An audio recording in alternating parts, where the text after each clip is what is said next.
In this example, we'll be reviewing simplifying a rational expression and stating the restrictions.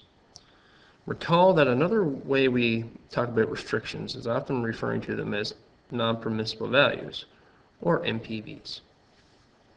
So in order to begin simplifying my rational expression you see here, what I want to do is see if I can factor the top of this expression as well as the bottom. If I look at the top of the expression, or the numerator, I'll see that I have a common factor of 3. So I would factor out of 3 to get x squared minus 4 as my new numerator for this expression. And in the denominator, I see 6 and 12. So both of those are divisible by 6. So I have x plus 2 now in the denominator. Once the denominator is fully factored, like you see here, I'd like to just take a minute to go off to the side here and calculate my NPVs. So my NPVs would be resulting from the expression that contains x here, so the x plus 2. So I'm going to take the x plus 2, I'm going to set it equal to 0. Solving that for x, I get that x is not going to be equal to negative 2.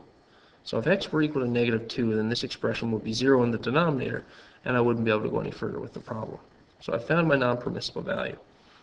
What I want to look at now is if there's any further factoring or simplification I can do as I move through the process of simplifying here. So I got x squared minus 4, which is a difference of squares. So I could factor that to get x minus 2 and x plus 2. And again, this would all be over 6 outside of x plus 2.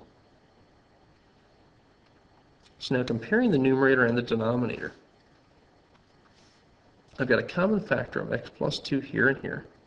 And I've also got 3 over 6.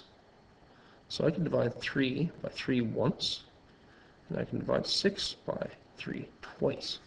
So I get a final expression here of x minus 2 over 2. And in order to make sure this is equivalent to starting expression, I need to state my non-permissible value of x not being equal to negative 2. So now I've retained my non-permissible values, and I've simplified down through, so this would be equal to this.